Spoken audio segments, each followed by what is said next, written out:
నమ్మరా మమ్మల్ని? నమ్మాం కాబట్టే ప్రపంచంలో ఎక్కడా లేంది మా భారతదేశంలో హిందూ ముస్లిం బాయ్ బాయ్ అన్నవరా. అదే అదే అదే మేము చేసిన తప్పు.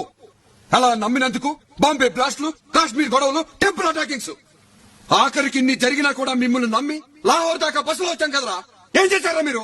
తానే మీలాగా ఇండియా చిచి, మీరు ఇండియన్ సెంటరా? థూ! ఈ దేశంలో ఉంటూ 24 గంటలు పాకిస్తాన్ కి పని చేస్తారా మీరు? క్రికెట్ లో ఇండియా ఓడిపోతే స్వీట్లు పంచడం, అమెరికాలో లాడెన్ గారు టవర్లు పేల్చేస్తే మీరు ఇక్కడ డాన్సులు చేయడం, మదరసాలలో ఇండియాకి వ్యతిరేకంగా పాఠాలు నూరిపోయడం, మీ ఇళ్లు, మీ మదరసాలు, మీ మసీదులు మొత్తం మొత్తం పాకిస్తానీ ఐఎస్ షెల్టర్ చేశారా. మీరు ఇండియన్ సెంటరా? థూ! మీరుంటాం కాదురా, మేము దయ తెలిస్తే మీరు ఇక్కడ ఉన్నారు. మీ ప్రవక్త ఇక్కడ పుట్టలేదు, మీ మత గ్రంథం ఇక్కడ లేదు, మీ దేవుడికి సంబంధించిన ఏ పుణ్యక్షేత్రం మా భారతదేశంలో లేదురా. ఎలా అంటారా మీ దేశం అని? మా తల్లిని చీల్చి మీకోసం ప్రత్యేకంగా పాకిస్తాన్ అని పెట్టుకున్న తర్వాత కూడా మీ మీద దయ తలిచి మిమ్మల్ని ఇక్కడ ఉండనిచ్చావరా.